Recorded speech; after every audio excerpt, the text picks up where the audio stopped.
vending machine. For every $1 you put in, you got $2 out.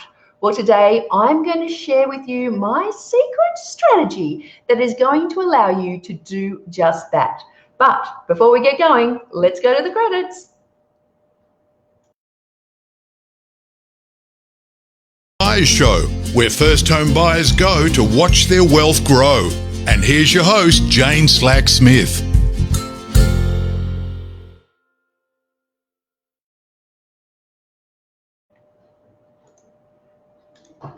So hello and welcome to the First Home Buyer Show. Now I get to talk today about one of my favorite topics of all time, and this is a secret strategy. But let's take a bird's eye view and just look at why we are actually talking about property and home ownership all together as well. Now, I'm going to talk to you a little bit about why we as Australians love property. Well, we love property, and here we have the most recent data from CoreLogic. Did you know that residential real estate makes up $6.7 trillion in value? Now compare that to the stock exchange, which is only $2 trillion, or Australian superannuation, which is only $2.9 trillion. So we're talking double the amount of superannuation is what Australians hold in residential real estate. Now, check out this little stat down here. 51.5% of us have our household wealth held in housing. Now, that is extraordinary. And I think, what you'll see with this is that, we know that it is hard to buy property. We know that the government has looked at the situation, especially for first home buyers, and they've said, enough already. It's not like the days of when mum and dad were buying properties. Affordability is an issue. Even with the recent property reductions in the prices, we know that affordability is still quite an issue for people. So why is property so special and why do we love it? We love it because it allows Australians to create wealth and hold their wealth. Now, you may have heard me talk about my famous financial freedom framework. Now, we've talked about this numerous times over previous episodes. There is 5 steps, but what I'm going to reveal for you today is the secret 6th step. So, as you know, with the properties that we're talking about, there is the ability to be able to buy your first home, use all the government grants and incentives that they will give you, including the first home loan deposit scheme for those that are looking to get in with less than 5%, be able to be strategic about how you buy that property, how to be strategic on how you actually negotiate the property, and guess what else? You can be strategic on how you supersize it. And we're going to talk about one method of supersizing, one of my favorite methods, and that is renovation.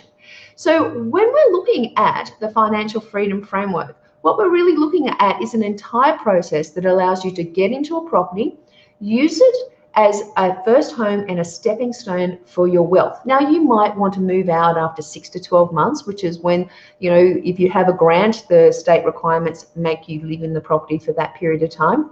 Or you might want to stay in there for a few years and use it as a stepping stone to your next home or to another investment property. Whatever your strategy is, the supersize it allows you to actually create wealth for yourself. Now, I've done this myself and I've developed the Trident strategy. Now, the Trident strategy we've talked about a few times, but this is 3 ways of making money with any property.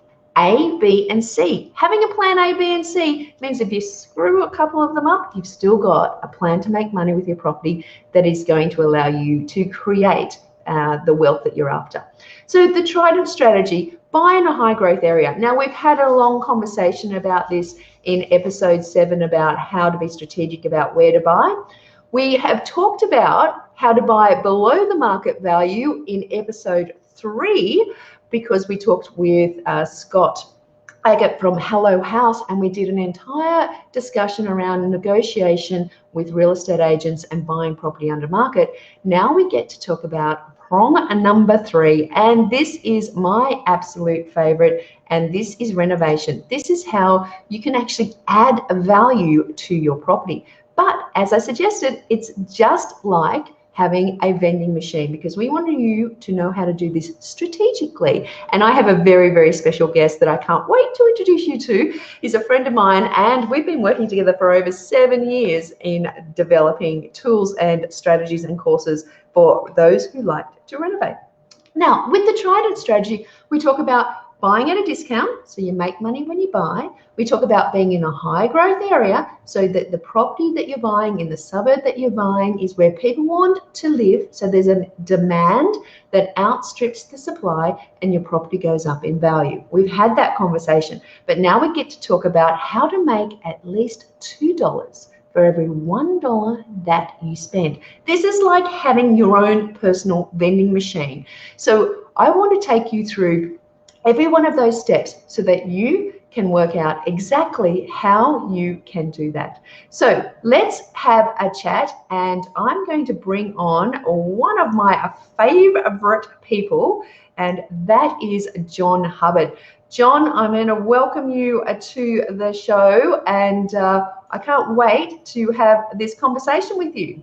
Me too, Jane. Thanks for having me. This is, of course, my favourite subject, so I could talk about renovation all day long. Now, just so you know, John and I have been working together for over 7 years. We met in a renovation weekend course that I was running. Gosh, what year was that, John? 2010, I'm going to say. Wow. So that's over 9 years. With Nadine Simmons. Absolutely. Remember what it's called? It was called Step by Step Property Success, I think. Yeah. Does that sound right? That's exactly right. Yeah, very good. It's a process, and it's just a step by step, and as long as you know the steps. And John was at that course. He has been renovating for years on years, had started in trades, and I'll let him give you a little bit of a background on it. But we sat down and we thought, hey, we could do something together, and we started the Ultimate Guide to Renovation. But so I know that John is going to share with us so many tips and some real great analysis and deep thought on how you can use renovation to create wealth. So John, tell us a bit about yourself. What are your credentials to talk to us about renovation today? Yeah, certainly. I mean, the thing that I really liked when I saw what you were doing is you were using renovation as part of a property investment strategy, which really, I guess, pricked my interest up as it could be, used as a whole other level. Before that, I'd just been renovating my own houses. I'd renovated a investment property. So the first property that we bought when I was 25. It was an investment property. Before that, I'd renovated a property with a partner at the time. And and we just had a really good experience with it. We added value quickly. We were able to buy a house that was cheaper and was below the market because it had capacity to add value through that renovation. And then put in the sweat equity, which is such a good thing when you're starting out and you haven't got, bundles of cash.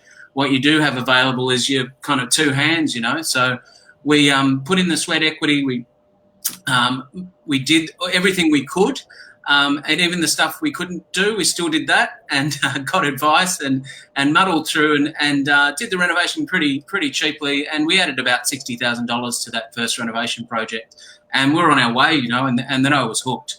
And I've just been doing it since. And then I guess in 2010, which was the year I had met you, not long before I did that workshop with you, I'd finished up work. I was working in video production for many years, and decided that the last renovation project that I had done had been so successful, it had been my year's wages in one hit. So I thought, well, why would I work when I can just go and do what I really love doing over here, and that is renovating and renovating properties. So I went and did that for a while, and that led on to property development.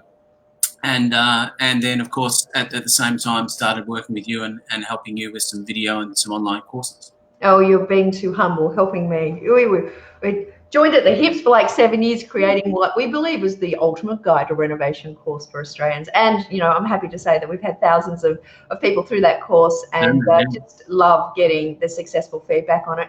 But, if you are watching at the moment, tell me this. If you're thinking of buying your first property, have you considered renovation as part of what you would do. So please, give us a bit of love here. Let us know that you're listening and that renovation is something that you would consider, because I think that this is probably one of the secret strategies. And I have, obviously, as I said, I've got the 5-step financial freedom framework, but this 6th step is something that really can supercharge your property value for you. And if you choose to create that property as an investment property in the future, it can really push up the rent as well. Now, as John said, his very first property renovation that he did, he made $60,000 out of that, and a few years before I did my first property purchase. But I had a very similar experience. I bought a property for $425,000. Now, that was it.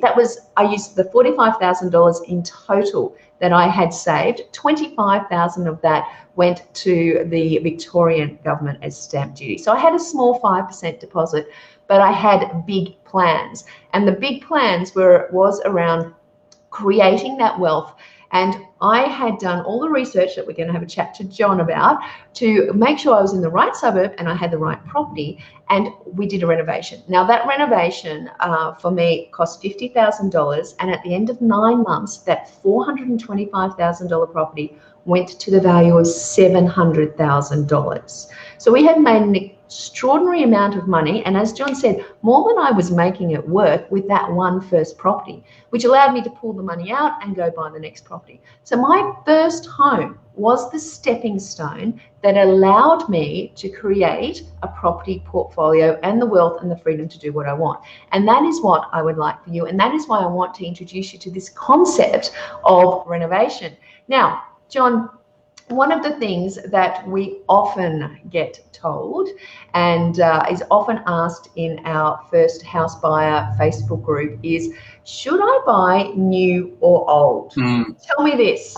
This is the very start of the conversation about renovation. New or old? What's your opinion? Yeah, particularly you're a first home buyer, it's the question that comes up, isn't it? And I guess on the pros side, when you're getting into a new home, surely it's free of problems. It's got all the bells and whistles. And if you go through some of those, display units, and particularly in the outer suburbs of any major city, they look beautiful. They're up to date. The styling's there, nice lights, nice, decor, and they're staged nicely with furniture. So it's very tempting to want to go into a new home. I guess on the con side, the problem is they don't have any capacity to add value, because the value has already been added by the developer when he's taken that bit of land and he's plonked a new home on it and marketed it well and all of that kind of thing. So you are depriving yourself of that ability to add value, which sometimes is hard for people to date, because really this is an exercise in delayed gratification, isn't it? Because you're I guess foregoing some of those bells and whistles that you would have straight away if you bought a new home, and all the maintenance free and dust free and all of the rest of it, for a longer term goal of adding value over time and using it as a stepping stone to climb the property ladder. And I think a lot of people also get a little bit overwhelmed with the fact that they might have to take some of the funds for the renovation out of their deposit, and hence it's going to push them further out if they do that. But that's not the case, is it? No, certainly not. And you don't add, as you've proven, you don't have to do the renovation straight away either. Yeah. It's really just, and that's where a lot of people get confused too, is it's a renovation strategy doesn't mean you have to do it straight away. It's really what it is. It's giving you the ability to buy below the market, because it's a property that doesn't meet everyone's expectations, because we know that the majority of the market, in most cases, and we'll come to a bit of a caveat for that, doesn't want to buy a property that they're going to have to roll up their sleeves and do a hell of a lot of work on, particularly if they have to do some of that work before they move in. But it does, I guess, it opens up the opportunity to add value in the future if you want to do it and you've done this 10 years down the track, is that right, Jane? I think, or 7 years, was it? Absolutely. I bought a property in Darlington, I think in 2002, that I renovated in 2009. So 7 years. There you go, yeah.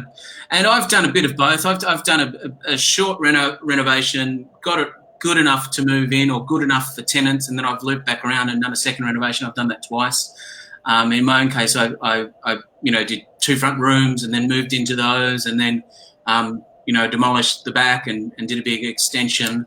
And it was purely just the economics of what we could afford, and we're doing a lot of the work ourselves. But at the other end of that, with both the, not paying for a second set of accommodation and not paying for all of the trades and the convenience that comes with doing that, we were able to really bank that money and then have a huge amount of equity in our home. So when it came to getting the second property, we could use that money to then borrow again.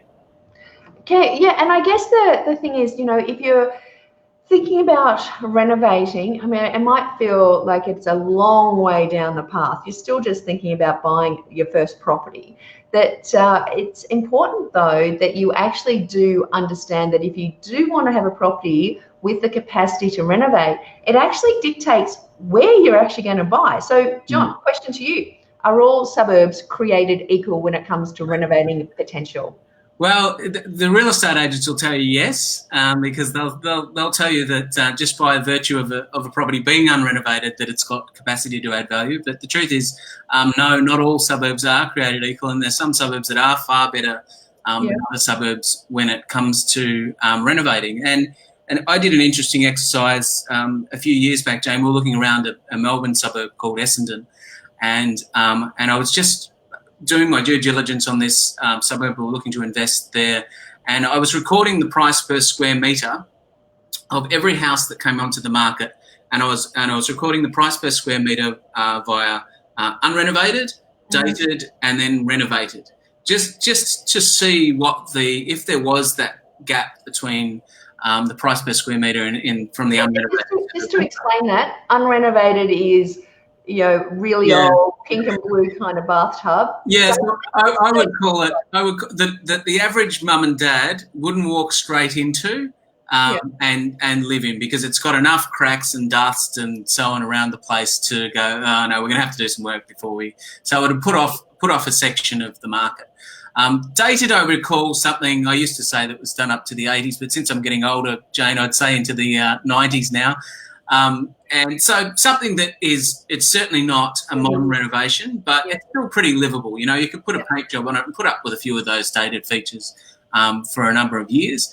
And then renovated would be something that's up to date and modern, regardless of whether it's in your style or taste or whatever, but just something maybe has been renovated in the last 10 years, let's say.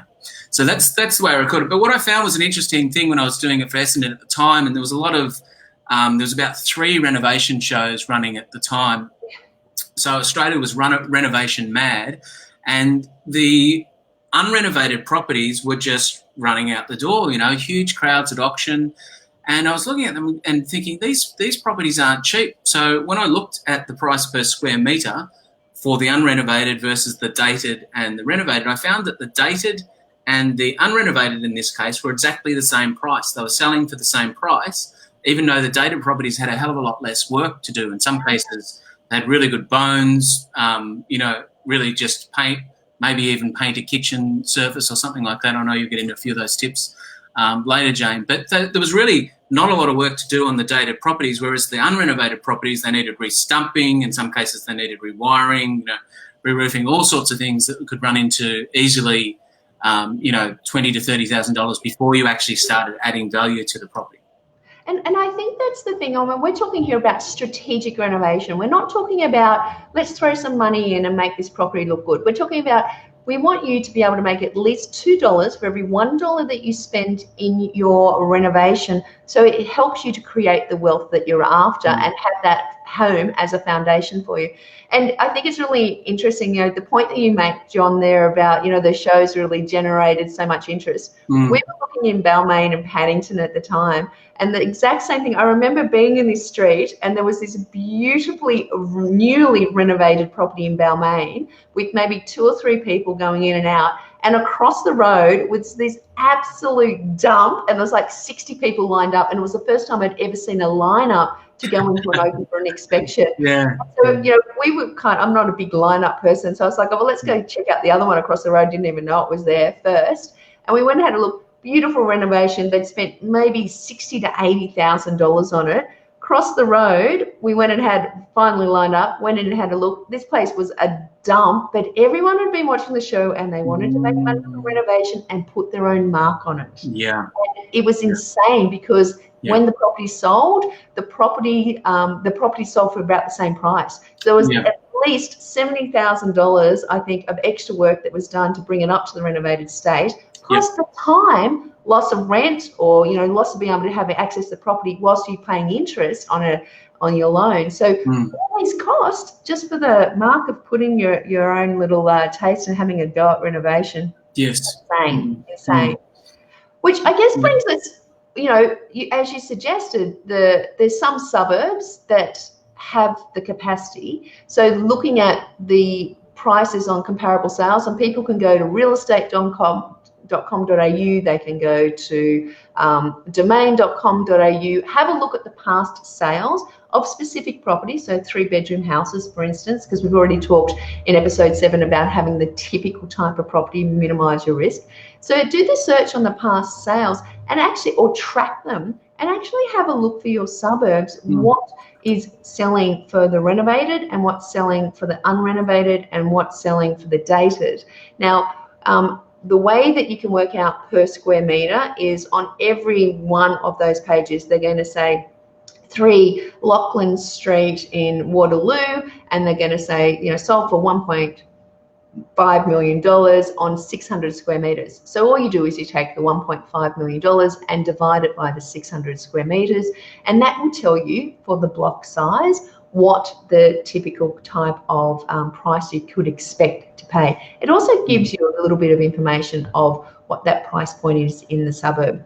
But John, if we're trying to make $2 for every $1 spent, that means that you're actually trying to find evidence also that if you do spend, let's say 10% of the value of the property, that you can actually get 20% back. So you need to have that capacity or the difference between the unrenovated and renovated in the suburb for you to make sure that you can make some money. Yeah, it's all a numbers game, and your tip there is a really good one, and it's available to anyone. If you just jump on domain.com.au or realestate.com.au and have a look at those houses in the suburb you're interested in, have a look at the unrenovated ones, and then immediately search for the renovated ones and just see if there's a gap there. And there's not always a gap there. There's also some tools and reports that you can buy too that are paid reports and so on. But that's the first pass that I would do, just to see if there's even a shot at a property there that it's got that gap, so that pricing disparity between the unrenovated. And it really just comes down to the numbers. And there's 2 really critical numbers, or 3 critical numbers that you need to know. One is what the resale price is going to be. So realistically, if you sell that property once you've renovated, and it might not mean that you're selling the property, but if we're going to use it as a stepping stone to climb the property ladder, at some point we're going to need to get a valuer back in and value and give you the new value for that renovated value. And the way the valuer will look at that property once you've renovated it is through the eyes of a buyer. So we need to think of it through the eyes of the buyer. What will the buyer pay for that property once it's fully renovated? And when you're looking at the other properties around on Domain, or even walking the streets and having a look at the, or previous sales, it's really important not to cook the books there, Jane. And one of the things that we've seen many times over the years with, 1,000 students coming through the Ultimate Guide to Renovation, and I think this is a bias that's inherent in all of us, is we just think our own property is worth more than it actually is, or we're better than everyone else's. So people get caught out because they think, I'll easily be able to renovate it up to that level and get this much money. And in reality, the market's not quite with them at that level. So what we say is, rather than, and if you call that the 9s and the 10s, so if you think of a price range on a street that went from 1 to 10, and you said right at the 10 is the highest price in the street, and at number 1 is the lowest price in the street. So at the number 10, what we would call the outliers, the 9 and the 10s are the outliers, and there could be anything that goes on to create an outlier. So you might have, for instance, two buyers that are both from interstate, used to Sydney prices, for instance, and on the day they're just determined to get it because their kid starts in school on Monday, kind of thing. So you don't know what the circumstances are that go behind those record sales. They're outliers for a kind of reason. But if you come back down the list and have a look at the 7s and the 8s on that scale of 1 to 10, lowest price to highest price, then you're into safer territory. So if you say, if I could buy at a 3 and a 4, and I'm not literally, but on a scale of lowest price to highest price, if I could buy at a 3 and a 4 and sell at a 7 or 8, or revalue at a 7 or 8, then I'm in a nice, safe territory. So that's one of your numbers, if you've got that end figure right. The other important number is then how much work needs to be done and how much it's going to cost. So you need to work out exactly how much that renovation is going to cost. And ideally, you need to be doing that before you actually purchase the property, because once you've bought the property, it's too late, to find out that it doesn't stack up as a deal. So first time around, we've developed tools to do this without, getting tradesmen and quotes. But if you're doing this yourself, you get tradesmen in, or you measure up when you go through for an inspection, and you work out the square metres for your tiles and for your floorboards and anything that needs to be done, and you get quotes for that kind of stuff. And then you work out the costs before you, commit to doing the deal. And then the other number that's really important there is your other costs that go into that as well. So your holding costs and your buying costs, and depending on how long that renovation is going to take. And then once you subtract all of that from the resale value, that gives you the price you need to buy it from in the first place, I should say, in order for that to be a viable renovation. So it's probably a little bit confusing. So I'll just recap. If you start at the end value of what the fully renovated value of the property will be, and you subtract all of your costs, which is your renovation costs and your holding costs, your buying costs, stamp duty, the whole lot, and then and the profit margin you want to make. So let's say you want to make $20,000 on the renovation or $40,000 on the renovation, then that's the price you need to buy the property for in the first place to make it viable.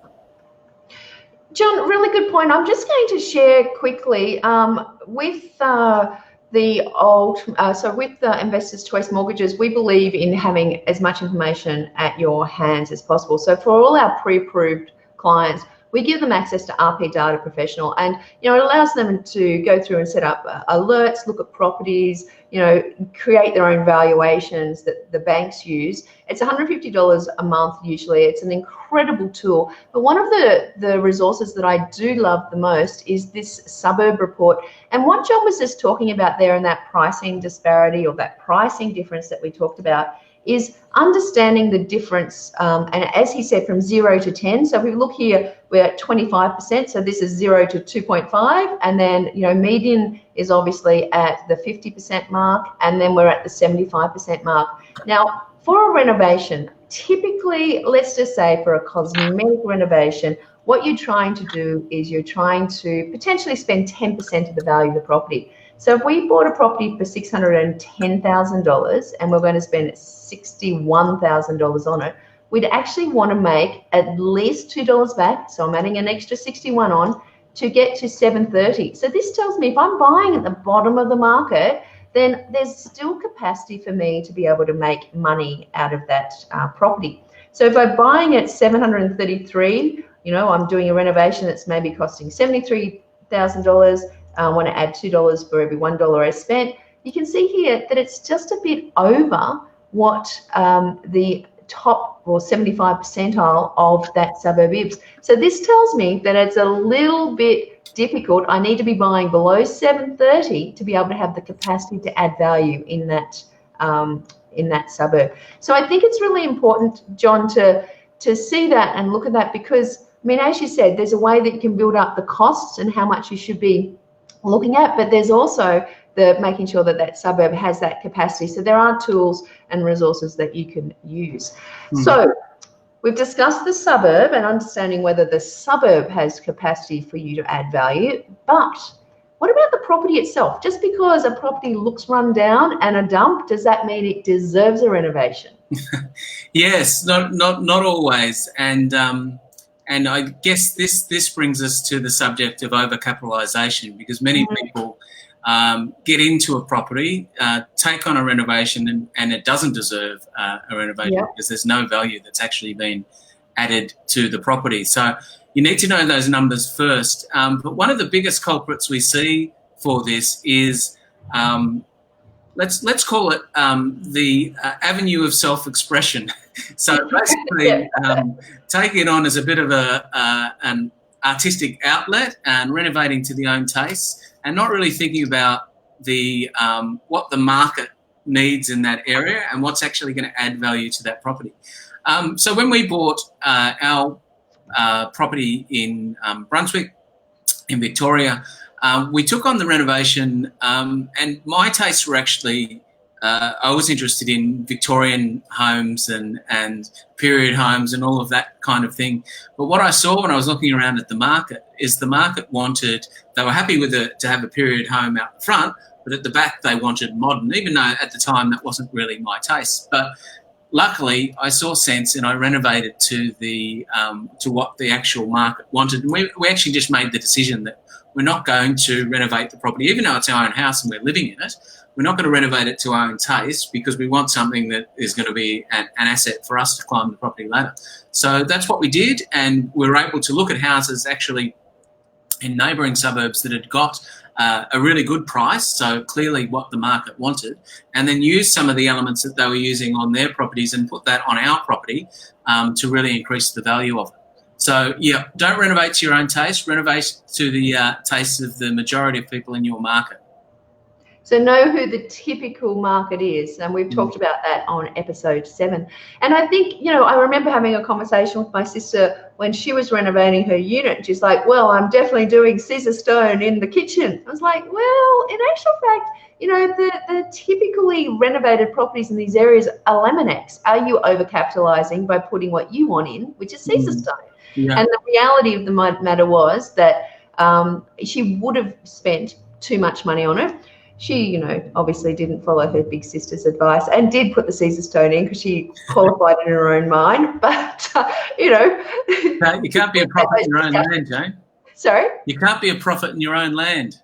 That's exactly right. That's exactly right. But it's interesting, you know, my very first renovation, you know, we thought it would be really funky to have a purple feature wall. And, you know, we did a purple feature wall, looked very funky. 10 years down the track, not so funky, and about 6 coats of white paint later to try to cover it up. And I can still see it every now and then coming through. I'm not sure if it's just my bias, and I can see like this faint, you know, violet there. But, you know, purple feature walls, designing to your own taste is not great if you don't plan on making this a forever home or a property that you can actually retrofit what you've done. So for instance, if you want a sewing room in your property with all of the, you know, benches, bench work, or your crafting room or whatever, and you can actually pull all the benches and all of the, what am I thinking? What do we call these things? Shelves. Shelves.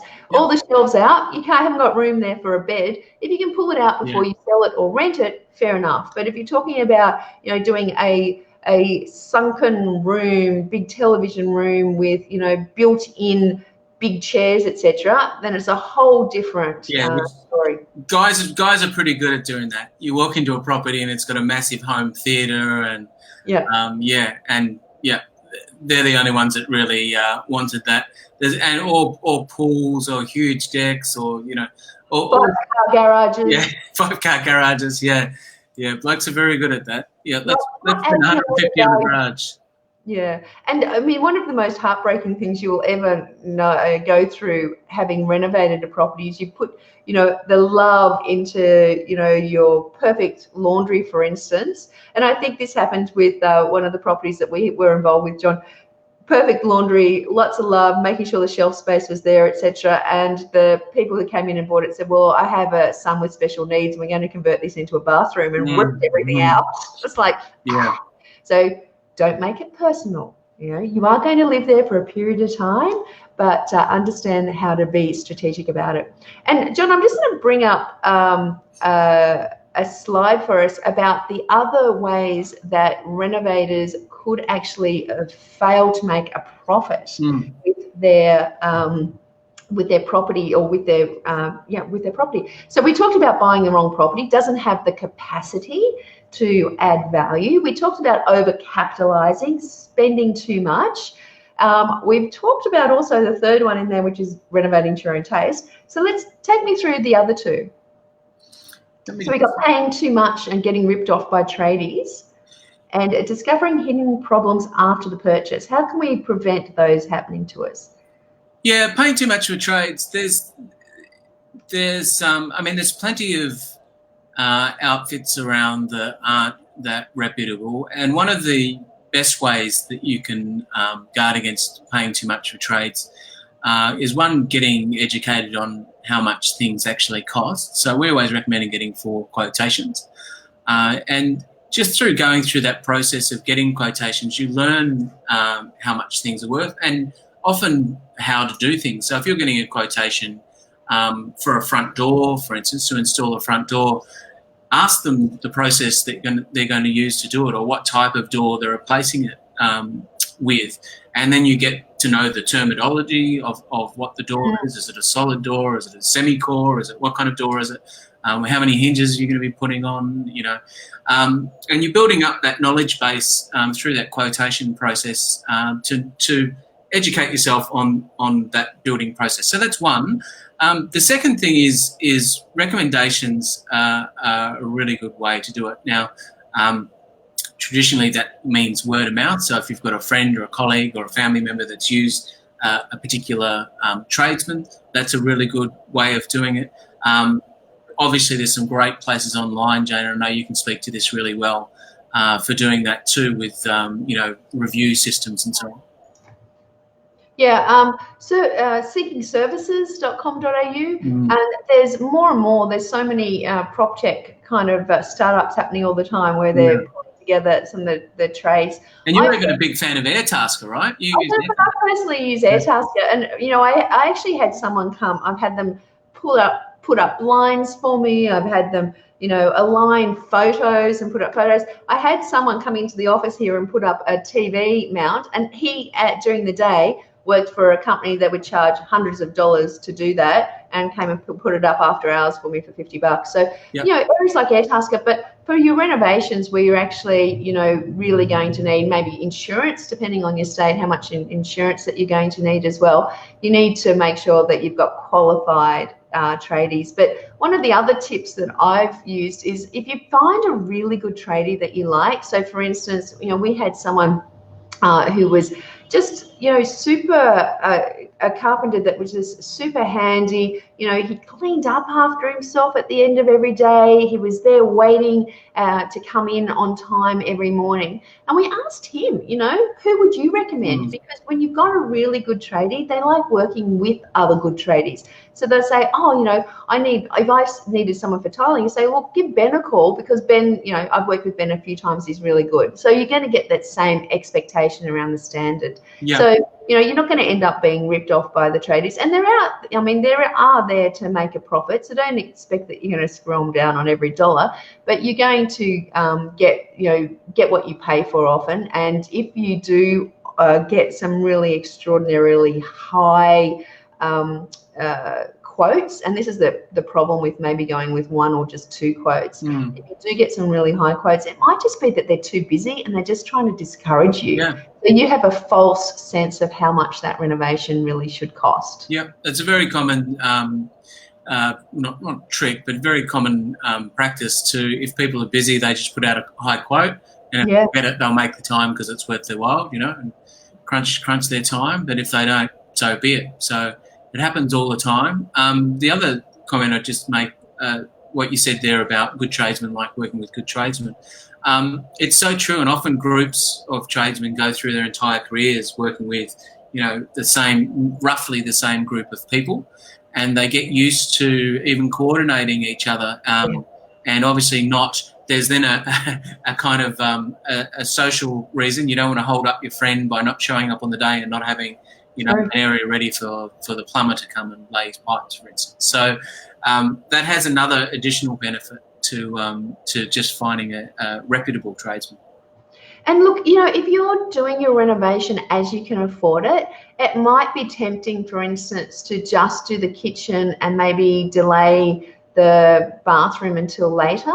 Get a quote that gives you an idea of having the trades there all at once. So maybe having the plumber to do the fit out for both of them would be a lot cheaper than having them come back for a second time. So, you know, there are some, I guess, money that you can save by having a number of those jobs that are, you know, the same to be done at once. So go and get the quotes, work it out, see what the difference is of just doing maybe the kitchen in the beginning or, you know, doing everything all up. But you don't have to, you know, polish the floorboards before, you know, at the same time that you're doing the kitchen. You can do it as you afford it. But it does bring us to an interesting topic, John, which is there is actually a sequence of doing the work as well, which you know, we talk about in our course. And actually, I'll give you a link to an ebook later. And potentially, if you're interested, a video series as well, where we talk about so many of those things because there's too many things to cover. But John, just pulling up here on, we've got discovering hidden problems after the purchase. There's number one way that we can get around that, isn't it? Yeah, which is just enlarging the screen a little bit there so I could see your slide. But yeah, it's you need to get a property inspection because there's stuff there that. Even if you've done a lot of renovation, you've got a lot of experience, there are still things that can be lurking under the surface, and you want to be careful that you don't get stung with those. And some of the big ones of those are subsidence, which means that often that there's been water or lack of ventilation under the house, and the house can sink on its stumps. That's particularly nasty when you get a solid brick house. Because that could mean that the underpinnings of the brick walls themselves have experienced subsidence, and the underpinning is quite a costly exercise as opposed to restumping, which could be anywhere from maybe, you know, $7,000 to $12,000, let's say, as a range in a typical size house.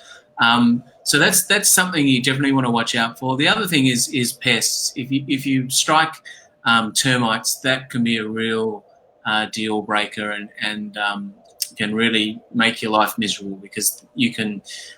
It could mean extended periods of time. We had a friend who bought a property in Sunbury, and clearly, you know, when they eventually found the termites, they'd been there for a long period of time. Wasn't passed on to them via the agent, and the previous owners would have had to have known. Because there was evidence that, you know, a few finger holes in walls and stuff like that. And they had to move out of their house on 2 occasions, and I think one occasion was like about 3 months while they did a second.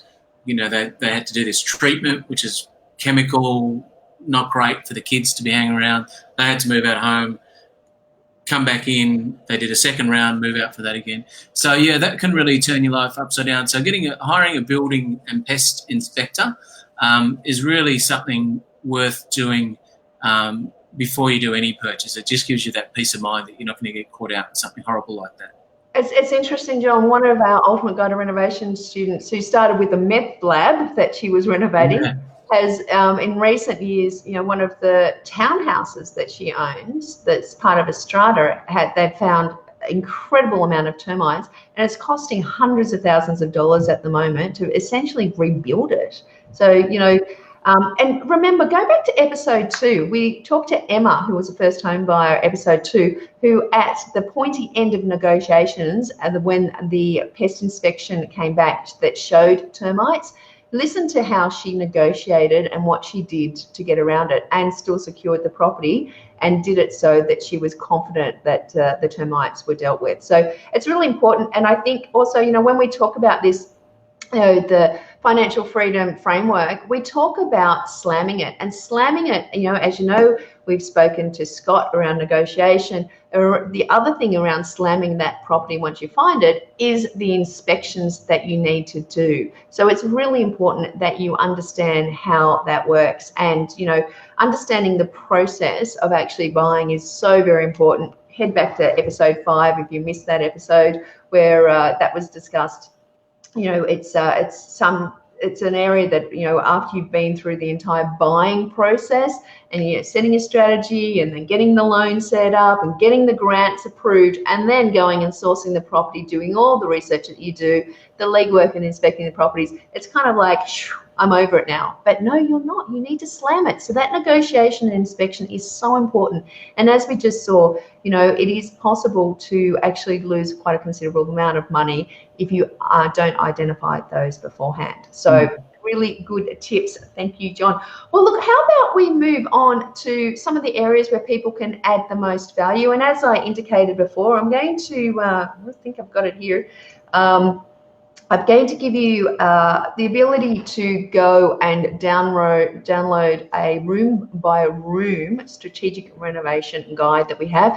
If you're interested, there's also a video series that takes you through some renovations that we have done, and we talk about so many things. Hours of content. We couldn't go into it so much here, but go to janeslacksmith.com.au/room by room and get that ebook, because there's so many things. And John, you know, we go through in that ebook so many of the areas that you can add the most value, such as the areas where there's the most livability, the kitchen, and then the living room, bathroom, painting. What else is on that list?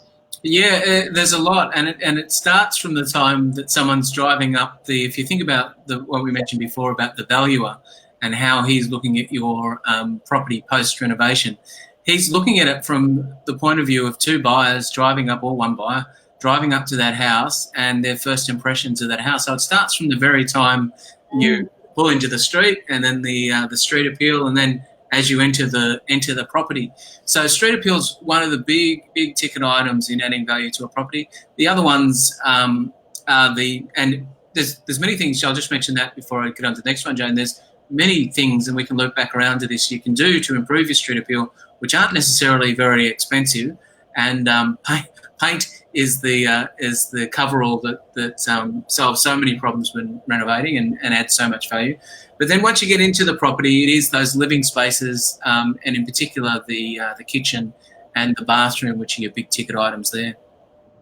Absolutely. And, you know, I think the thing is that knowing how to do that strategically and being really clever with it is so important. So how about we just go in deep? We've got a few minutes left into one tip around painting. Should you paint, or, you know, should you replace? So here's a really, I mean, this is a section from the Ultimate Guide to Renovation, but we want to give you, you know, some tips that you can take away from here as well. So John, do you want to take us through, should you repaint before you replace? Yeah, this is one of the things that we see people do, and I must admit I've been a little bit guilty of this myself, is just ripping in or getting in there and ripping everything out, and then you realise, and then as the budget gets tighter towards the other end of the renovation, you're putting stuff back into the property that, you know, in some cases you should have just left what was there. So it's the idea that repaint before replace. So it doesn't actually have to be replaced, because when you're renovating to add value, there's a lot of things could be replaced, or a lot of areas could be renovated, but they're not actually areas that add the value. So if you just, for instance, repainted your bathroom tiles and repainted your bath instead of replacing it, or even the vanity instead of replacing it, that might be enough given the other things you've done in the rest of the property. So there's products on the market that do this. You can buy them from Bunnings, and you know, even with tenants, they last for a good many years, probably longer than that. You know, the particular styles of kitchens that are around at the moment. So here's another example with painting bench tops. So this is a very easy process, a little small roller. You can buy this product from Bunnings. It just rolls straight over an old laminated bench top, and change those handles, and you've got a completely new kitchen that most, you know, 99% of people will walk into that property and they would not know it's not a new kitchen. Yeah, absolutely. And it's funny, I remember when we had one of our initial students in the Ultimate Guide to Renovation way back in 2012, and he was quite successful. I think he'd done like 15 property purchases and renovations, and we had him to go back and have a look at them.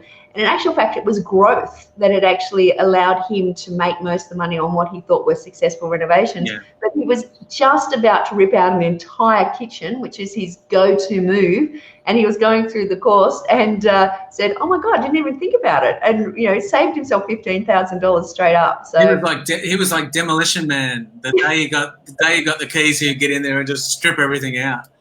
Because everyone loves demo day, right? Yeah, it's like the best day. It's like you feel like you're so far ahead because at the end of the day, everything looks done, and then it's the slow process of rebuilding it back up. Yeah. Subsequent days. So let's head over. We talked about bathrooms. What about the exterior? Yeah, exteriors are really some low-cost things you can do to the exterior, which really make a huge difference. And there's a saying that says that most people make up their mind when they're going to buy a property before they reach the front door. And there's lots of statistics that have been thrown around for this, regardless of whether it's 50% or 80% or whatever the statistic is. It's a significant amount, and it just makes common sense that when you're approaching a house, particularly to live in, remember this is the way that the valuer thinks about it, that you're going to have an objection to some properties over other properties, and the objections might be that the lawn's unmowed and there's trees in front of the property and there's rubbish and all that kind of stuff. So some simple stuff that you can do in the front yard is things like painting the facade of the property, replacing the fence is a great one, using garden beds and just simple planting, just not expensive, just cleaning the place up and putting some nice straight lines in. Making a huge difference. But yeah, fence makes a huge difference. The garage and carport, so dark colours, and particularly if you've got a carport that has been there from the 80s or the 70s or something like that, they can be, even if the structure looks a little bit dated, a dark colour generally makes something disappear, whether a light colour makes a feature of it. So painting a bit of a dated balustrade or a carport or something like that in a dark colour, it tends to draw the eye. The eye's not drawn to it, and you forget it's there. And it makes it feel a bit more established, I feel. Like it's worth a bit more. So, great tips. As I said, we have a book at janeslacksmith.com.au/room by room. We go through every room, but that's just one tip about how paint could allow you not to have to replace things, which can be very, very costly. Yeah. So, John, I've got a few questions here. Carolina's question, how much should I realistically afford to spend on a renovation? So we threw around a few numbers before, but, your thoughts on kind of the rule of thumb, when to use it, when not to use it, on how much to spend on a renovation? Yeah, the method that I used before is the most reliable method. Now, I know that everyone loves rules of thumb, and I'll give you one in a moment, but I'll just recap that one first, which is basically working out what the resale value would be post-renovation and then working your way back from there. So what's the renovation costs? What's the profit margin? What's all of your other costs? So add up all of your costs, including renovation costs. What's your profit margin you need? And that's what the property needs to start at. Now, when I say start at, that could mean that's what the property needs to be to buy it for, or it could be the current value of the property before you actually went down the track of renovating it. So some of the other, I guess, rules of thumb that people use is around 10% of the property value on a cosmetic renovation. So when I say cosmetic renovation, it's typically what we've been talking about, repainting and not replacing.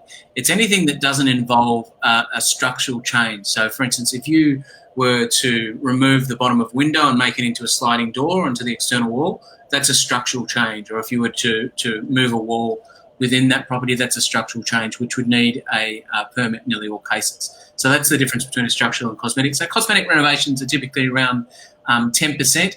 Now, it doesn't give you a license to spend up to 10%, but it kind of does give you a ceiling not to spend over, is the way that I would use those. Yeah, and I think the thing is, we talk about a number of renovation strategies. There is the refresh, and the refresh can just be, some angle, getting in there and putting in some, I was going to say angle grease, but it's... Elbow grease. putting in some elbow grease, cleaning things up, as John said, maybe fixing up the garden, first impressions. Then you could go to the repair where you pull out your toolbox and you're then maybe painting some of the vanities or the kitchen or resurfacing the bath. And then there's the rejuvenation, which is really around that 10% mark of the cosmetic, which is the new kitchen and bathroom and maybe some floorboards and painting. And then you can go to the full-on restructure, which requires the DA or council approval. So there are so many types, Carolina, and it's really important, as we said, to start with just understanding what the capacity is for the property to actually create value for yourself as well. So good question. Thank you for asking it. I have another question here. Well, it's actually a statement. It's from Scott from Hello House, who, if you want to jump into the first house buyer group, please do that. Jump over there and continue the conversation. So Scott's in there. He's our master negotiator, and you probably saw him in episode 3 discussing all of the negotiation techniques that he's learned as a real estate agent over 20 years that he's now sharing. And he makes this interesting statement. And I'll read it out because it's very long. You're only going to see a little bit on the screen. In a rapidly rising inner city market in our main cities right now, there is the block effect. It's still playing out, driving up the unrenovated prices versus the finished product.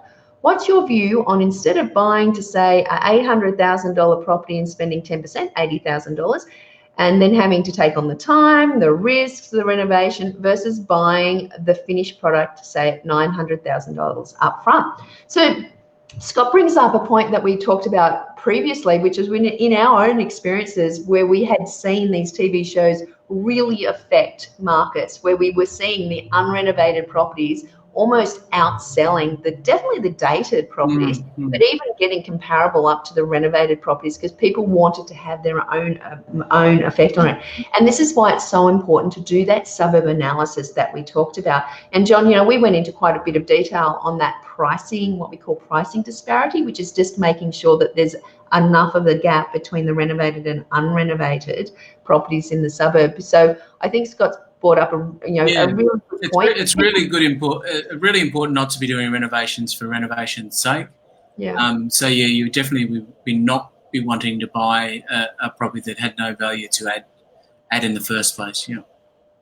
Yeah, and I think he just goes on to say, if you buy the finished product, the rent should already be at the max market rate. My angle is around the total cash required to buy and renovate it versus borrowing for a higher amount and retaining your cash at the bank that would otherwise be used on the renovation to then go and instantly purchase property too, to grow your portfolio. Thoughts? Okay, so another question there, which is essentially, but he's saying if there is no difference within the unrenovated renovated properties in the area, then save yourself some time and effort. And obviously we've taught you how to look at how being in a growth area, buying the property that is renovated already, if it's in a good growth area, and then you're going to have a shorter period of time to be able to potentially get to your second property, because there'll be an equity growth potential. And if that first property has already been turned into a rental property, then the renovated property is going to get more rent. So once again, really good questions and insight from Scott. Now, John, as I said, we do have that Renovate for Profit book with a room-by-room guide to how to do that. But mums and dad investors, how they can safely achieve financial freedom using renovation. And as we've said time and time again, you as first home buyers should be considering yourself investors and using these savvy tips of successful investors to be able to create wealth for yourself. So make sure you jump over there. I'll put a link up the top for you so that you can see that. But, John, I think the main thing here is that, renovation is part of what my philosophy is, which is the Trident strategy. Buy below the market, buy in an area that has good capital growth, and renovate to add value, at least $2 for every $1. Because by having those 3 ways of making money, you can create for yourself the wealth and the financial security that you want. And we've done it ourselves. John's been renovating for over 25 years. Yeah. Boy, am I tired. And then you moved on to developing Yeah. as well. Yeah, I agree. I think there has to be a really good reason to take one of those prongs off the table, because they're all minimising risk, and sometimes, depending on the market conditions, some of them are protecting you more than the other ones. But so there really does have to be a good reason to take one of those off the table. I think so. And I mean, just in wrapping up, John, your thoughts on renovation as one of our, super strategies to add value? I think for first home buyers, it's a fantastic strategy because you're starting out and you want to use as much as your available budget to get into is the best property you can possibly afford. And if that means you can buy it for a little bit cheaper because you know your numbers and you're buying a property that has capacity to add value, and then you can use a bit of sweat equity, as we call it, a bit of elbow grease or angle grease, to add value to that property yourself and not have to pay other people to do it. YouTube's great for learning how to do stuff. It's great because it's money in the bank. You're building equity in that property and you're able to climb the property ladder faster. So I think it's a fantastic strategy for first home buyers. And it's a strategy that you can do without a lot of the tax implications and so on that come from other strategies that are trying to be a little bit more tricky. And it's the way most Australians have built their wealth. So I think it's a fantastic strategy for first home buyers. Well, John, thank you so very much for joining us. Thank you for sharing your insight and knowledge as well. And I really appreciate you sharing the thoughts with first home buyers. I know you and I have been working on helping investors for so many years, so it's a bit of a change of tack. But by putting some of our thoughts into what they can do, I think we're giving them a bit of a leg up. Great. Thanks, Jane. Been fun. Okay, bye-bye.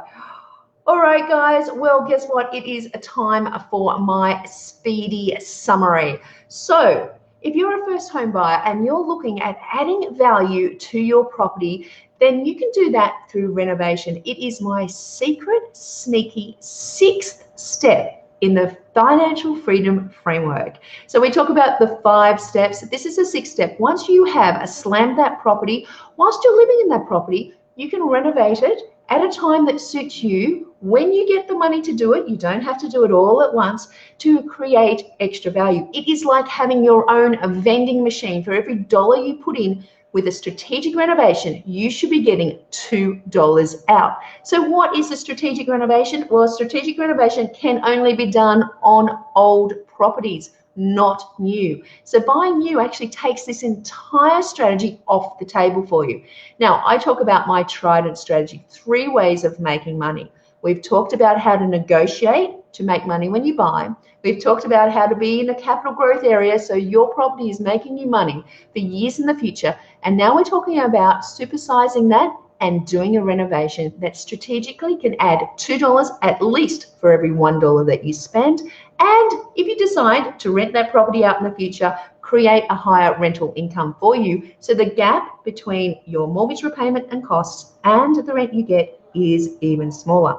So what are the things that people get wrong? Well, they buy in the wrong suburb. They don't understand pricing disparity, the difference between the renovated and the unrenovated costs of properties in the suburb. So you have to be in the right suburb first. That's why it's important in the beginning to see it and understand your strategy before you even begin.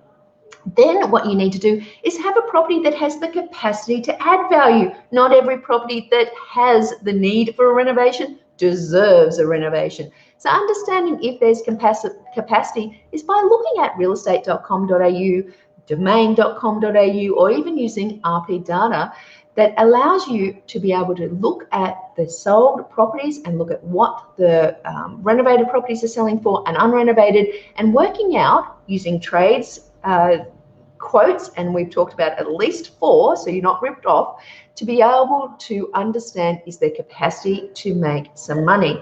So you need to understand what the buying price is, what the renovation cost is, what the profit you want to make, and what your holding cost is. And if that end total is actually higher than what the renovated properties are selling for in the suburb, or the renovated comparable properties in the suburb are, it's time to walk away because you're not going to make money out of it. So renovation is a super sneaky strategy to allow you to make money in any market. So we talked about also, there's some room by room tips that I want to share with you. Check out the link to be able to see the www.janeslacksmith.com.au/room by room, all those tips and tricks. But we talked about how to repaint. We shared a few other tips. get in there and watch the entire episode. It is fantastic. And that is it for the super strategy. So without any further ado, it is time to say goodbye, and we are going to go to the closing credits. First Home Buyers Show, and Jane will be back next time with more tips, tricks, resources and interviews. See you then.